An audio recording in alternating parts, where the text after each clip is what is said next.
Friends, welcome back to our channel. ഇന്നത്തെ video ഒരു travel വ്ലോഗാണ് കേട്ടോ. നമ്മുടെ കോഴിക്കോടിൻ്റെ സ്വകാര്യ അഹങ്കാരമായ മിനി ഊട്ടി എന്നൊക്കെ പറയില്ലേ, അതെ, അവിടേക്ക് തന്നെ വയലട. പക്ഷേ ഒരു ട്വിസ്റ്റ് ഉണ്ട്, ഇത് വയലടയിലല്ല ഞങ്ങൾ എത്തുന്നത്. അപ്പോൾ വീഡിയോ അവസാനം വരെ കണ്ടാൽ ഇതെവിടെയാണ് എത്തുന്നത് മനസ്സിലാവും. ഓരോ യാത്രയും പുതിയ പുതിയ അനുഭവങ്ങളാണ്. അതേപോലെ ഈ യാത്ര എനിക്ക് പുതിയൊരു അനുഭവമായിട്ടോ സമ്മാനിച്ച് മനസ്സിൽ ഒരിക്കലും മറക്കാൻ ആഗ്രഹിക്കാത്ത നിമിഷങ്ങളായിരുന്നു അത്. കുറേ സ്മൈലുകളും കുറേ കാഴ്ചകളും ഒടുവിൽ ഒരു മനസ്സ് നിറയെ ഓർമ്മകളും. അതാണ് ഒരു യാത്രയുടെ സമ്മാനം. പ്രകൃതിയെ നോക്കുമ്പോൾ ജീവിതം എത്ര സുന്ദരമാണെന്ന് നമ്മൾ തിരിച്ചറിയുന്നത് തന്നെ. കോഴിക്കോട് നിന്ന് ഏകദേശം 40 കിലോമീറ്റർ അടുത്തുണ്ട് കേട്ടോ ഇവിടേക്കുള്ള ദൂരം. ബാലുശ്ശേരിക്ക് അടുത്തായിട്ടുള്ള ഈ സ്ഥലം പ്രകൃതിയോട് ഇഷ്ടമുള്ളവർക്കായിട്ട് ഒരു പെർഫെക്റ്റ് ഡെസ്റ്റിനേഷൻ ആണ് കേട്ടോ. ഞാനും അമ്മയും എൻ്റെ 2 ബ്രദേഴ്സും കൂടെയാണ് കേട്ടോ ഇവിടേക്ക് പോയത് വയലടയിലേക്കാണെങ്കിലും എത്തിയത് വയലടയുള്ള ബ്യൂട്ടിഫുൾ ആയിട്ടുള്ള ഒരു വെള്ളച്ചാട്ടത്തിലാണ് കേട്ടോ. വീട്ടിൽ നിന്ന് ഇറങ്ങി തോന്നിച്ചാണെങ്കിലും എത്തിയത് 2 വഴിയിലൂടെയാണ് കേട്ടോ. ഞങ്ങൾ നടുവണ്ണൂർ കൂട്ടാലിൻ്റെ വഴി കൂട്ടാലിൻ്റെ സ്റ്റാൻഡിലും അവർ ബാലുശ്ശേരി വഴി കൂട്ടാലിൻ്റെ സ്റ്റാൻഡിലുമാണ് കേട്ടോ എത്തിയത്. അവിടുന്ന് പിന്നെ ഞങ്ങൾ ഒന്നിച്ചായിരുന്നു കേട്ടോ. നഗരത്തിരക്കിൽ നിന്നും മാറി ഗ്രാമങ്ങളിലേക്ക്. എത്ര സുന്ദരമാണല്ലേ നമ്മുടെ നാട്. ഞാനിങ്ങനെ ആലോചിക്കും, ഇത്രയ്ക്കും ഭംഗിയുണ്ടായിരുന്നോ നമ്മുടെ നാടിനൊന്നും.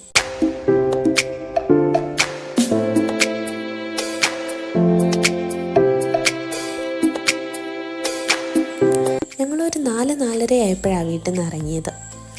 മഴ ഞങ്ങളെ ചതിക്കുന്നാണ് തോന്നിയത്, പക്ഷേ ആകാശം കണ്ടപ്പോൾ അങ്ങനെയേ തോന്നില്ല. എന്ത് ബ്യൂട്ടിഫുള്ളാണെന്നറിയോ.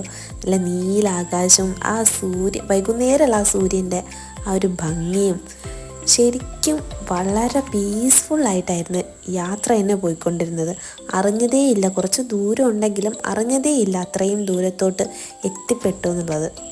വൈകുന്നേരങ്ങളിൽ ആ വെയിൽ പാടത്തോട്ടെത്തുമ്പോൾ പാടത്തുള്ള എല്ലാത്തിനും ഒരു ലൈറ്റ് പച്ച കളറായിട്ട് സത്യം പറയുകയാണെങ്കിൽ മനസ്സിന് ഭയങ്കര ആശ്വാസം തോന്നുന്നുണ്ട് അതൊക്കെ കാണുമ്പോൾ.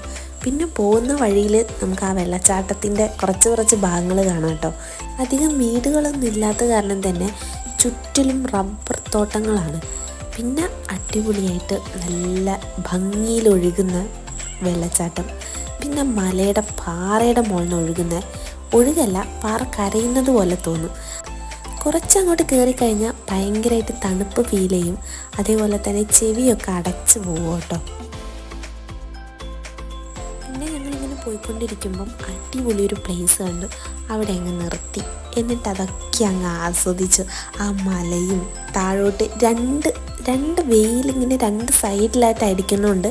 ഒരു ഭാഗത്ത് കടും പച്ച കളറിൽ ഇങ്ങനെ കാണുക മലയുടെ കേട്ടോ. മറ്റേ സൈഡിൽ ഒരു ലൈറ്റ് കളർ പോലെ കാണുക. പിന്നെ കോട വന്നു തുടങ്ങിയിട്ടുണ്ടായിരുന്നു. അതുകൊണ്ട് തന്നെ അങ്ങോട്ട് ഒരുപാട് നമുക്ക് കാണാൻ പറ്റിയിട്ടില്ല. ആ ഒരു മേഘം നിൽക്കുന്നത് കണ്ടില്ലേ, അയ്യോ എന്ത് രസമായിരുന്നു എന്നറിയോ. പിന്നെ ഞങ്ങൾ വെള്ളച്ചാട്ടത്തിൻ്റെ അടുത്തേക്ക് എത്തി. വയലടയുടെ പച്ചക്കാറ്റും മലഞ്ചെരിഞ്ഞ വഴികളും പിന്നിട്ട് ആഴത്തിൽ ഒളിഞ്ഞിരിക്കുന്നതാണ് ഈ ചെറുതെങ്കിലും അത്ഭുതം പോലുള്ള വെള്ളച്ചാട്ടം. ഈ വെള്ളം എവിടേക്കോ ഒഴുകുന്ന പുഴകളുടെ തുടക്കം മാത്രമാണ് കേട്ടോ. ചുറ്റിലും പച്ചക്കാടുകളും കല്ലുകളും കൂടി ചേർന്ന ഈ ഇടം ഒരു തരം ശാന്തതയും തണുപ്പും തരുന്നു. അവിടെ ഒരുപാട് കാഴ്ചകൾ കണ്ടെങ്കിലും ഒന്നും എനിക്ക് അധികം ഫോണിൽ ക്യാപ്ചർ ചെയ്യാൻ വേണ്ടി പറ്റിയിട്ടില്ല. കാരണം അവിടെ എത്തിയപ്പോൾ എൻ്റെ മൈൻഡ് ഫുള്ള് ആ വെള്ളത്തിൽ എങ്ങനെ ചാടി മറിയാം, കുതിക്കുക എന്നുള്ളതായിരുന്നു.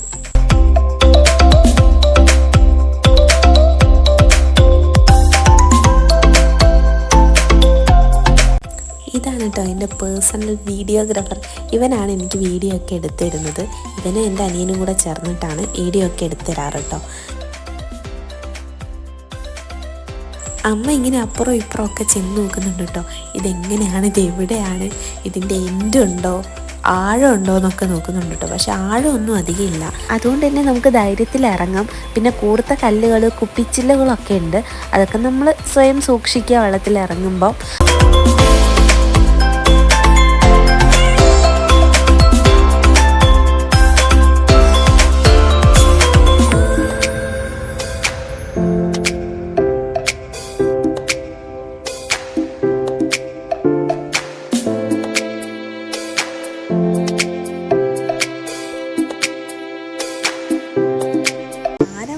കാണിക്കുമ്പോൾ പല കോപ്രായ കളികളും കാണിക്കുന്നുണ്ട് കേട്ടോ. അമ്മ ഇങ്ങനെ പുറകിൽ നിന്ന് നോക്കി നിൽക്കുക, ഇവളെ എന്താ ഈ കാണിക്കുന്നത്, വീഡിയോ എടുക്കുമല്ലേ ഇവള് കുളമാക്കും ചളമാക്കും എന്നൊക്കെയുള്ള രീതിയിൽ നോയിക്കൊണ്ടിരിക്കുകയാണ്.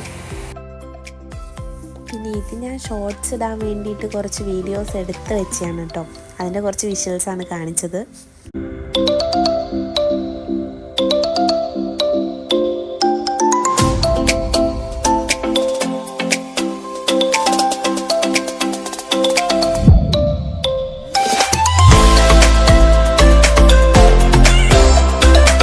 ഇപ്പോൾ പിന്നെ മഴക്കാലം ആയതുകൊണ്ട് തന്നെ പാറയുടെ മുകളിൽ നിന്ന് സ്ലിപ്പ് ആവാനുള്ള ചാൻസ് വളരെ കൂടുതലാണ്.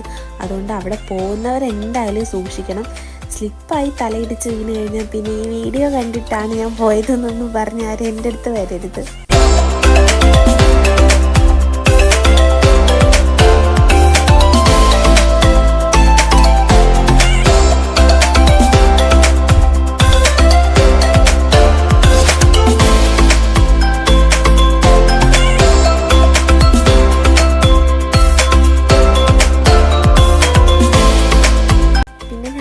അതിൻ്റെ അടുത്ത് തന്നെയുള്ള വേറൊരു വെള്ളച്ചാട്ടമുണ്ട്, രണ്ടാമത്തെ വെള്ളച്ചാട്ടം എന്നാണ് ഞാൻ പറയുന്നത്.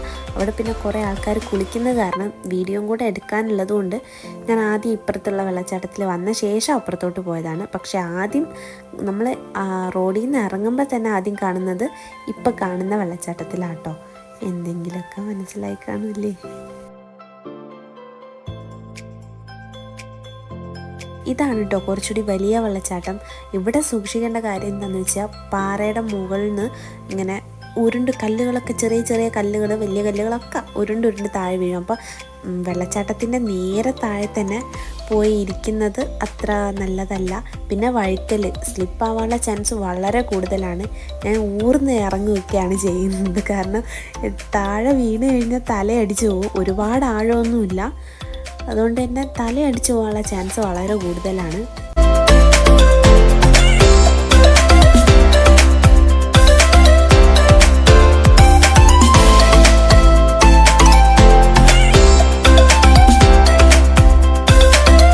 വെള്ളം വീഴുന്ന അവിടെ തന്നെ ആകുമ്പോൾ നല്ല ആഴമുണ്ട് കേട്ടോ. കുറച്ചുകൂടി ഇങ്ങോട്ട് വരുമ്പോഴാണ് ആഴമില്ലാത്തത്. പിന്നെ അമ്മ അവിടെ നിന്ന് ഇങ്ങനെ വീഡിയോ എടുക്കുന്നുണ്ട്, വെറുതെ വീഡിയോ എടുക്കും. അമ്മയ്ക്ക് പിന്നെ ഇരുന്ന് കാണാൻ വേണ്ടിയിട്ട് എടുക്കുകയാണ്. പിന്നെ ഞാനിങ്ങനെ ഒരു കമൻട്രി പറയുന്നുണ്ട്, അതൊന്നും നിങ്ങൾ മൈൻഡ് ചെയ്യണ്ട. പിന്നെ എന്തായാലും മസ്റ്റ് വാച്ച് ഒരു സ്ഥലമാണ് കേട്ടോ.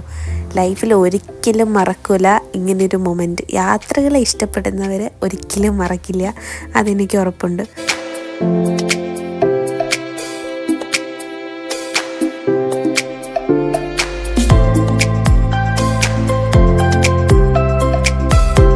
പുതിയ വീഡിയോയിൽ പുതിയ വിശേഷങ്ങളായിട്ട് കാണാം. ഈ വീഡിയോ ഞാൻ വൈൻഡപ്പ് ചെയ്യുന്നു. Thank you for watching. Tata.